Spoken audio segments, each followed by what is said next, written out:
नमस्कार। आप सुन रहे हैं द बॉलीवुड रेडियो और मैं हूं आपके साथ आकाश। दोस्तों, आज के इस पॉडकास्ट में बात राजेश खन्ना की और राजेश खन्ना के करियर के बिल्कुल आखिरी दिनों का किस्सा। विनय कुमार सिन्हा उस समय की बात करना पसंद नहीं करते जब वो राजेश खन्ना के संपर्क में आए, लेकिन कहते हैं कि सुपरस्टार के पास अपनी आर्थिक परेशानियों को निपटाने के लिए काफी संपत्ति थी।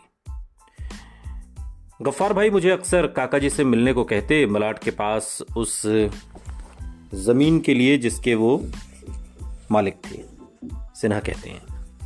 लेकिन राजेश खन्ना ने कभी सौदा तय नहीं किया। सिन्हा के मुताबिक राजेश खन्ना ने अपनी जिंदगी में देश भर में उस सारी जमीन जायदाद का हिसाब रखने की परवाह नहीं की जिसके वो मालिक थे। राजेश खन्ना का भतीजा राजीव खन्ना इस बात में एक कहानी और जोड़ता है कि राजेश खन्ना के पास किसी भी माली परेशानी से निकलने के लिए काफी पैसा था, लेकिन राजेश खन्ना के तकरीबन 20 साल तक करीबी रहे आखिरी समय में भूपेश रसीन पहले से ही आतुर मीडिया को ऐसी कहानियां बताने के लिए खास पीआर कंपनी को जिम्मेदार ठहराते हैं, जबकि रूमी जाफरी मानते हैं कि राजेश खन्ना को किसी ने नहीं बचाया, अक्षय कुमार ने तो बिल्कुल नहीं।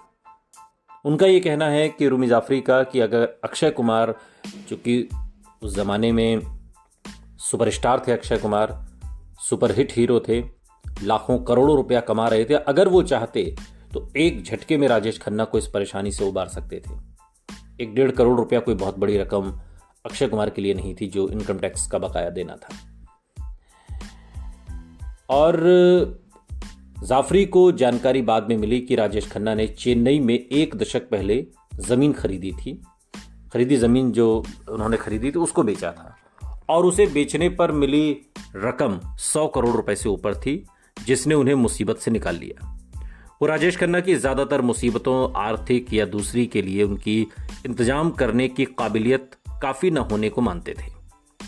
और सच तो यह है कि इस किताब के लिए जिन लोगों से बातचीत की गई उनमें से कई कहते हैं कि मृत्यु के समय राजेश खन्ना की कुल संपत्ति 500 करोड़ के ऊपर थी, लेकिन उन्होंने कभी इसको बहुत बड़ी बात नहीं माना।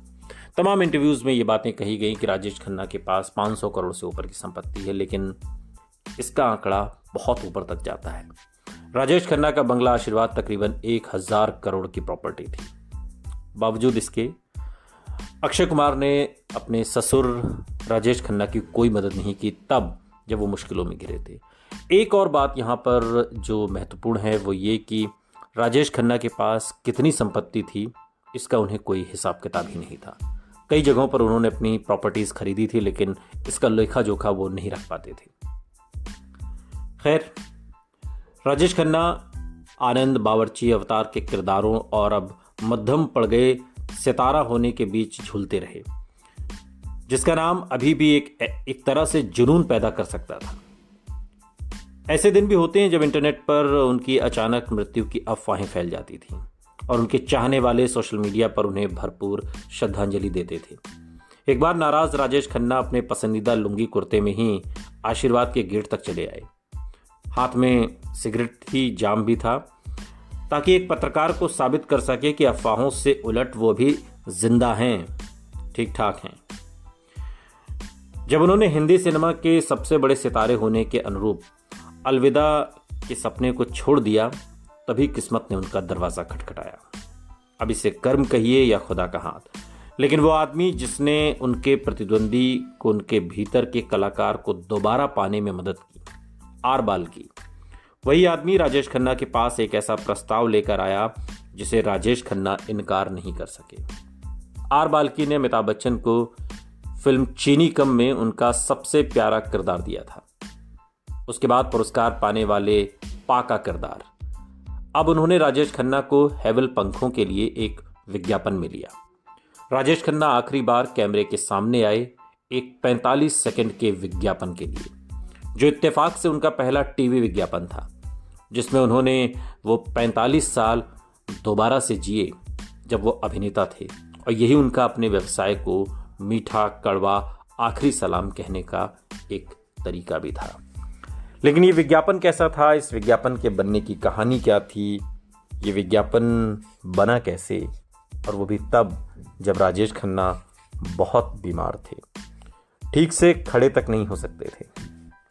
लेकिन वो राजेश खन्ना थे, सुपरस्टार थे, एक ऐसे अदाकार थे जो एक्टिंग को समर्पित था।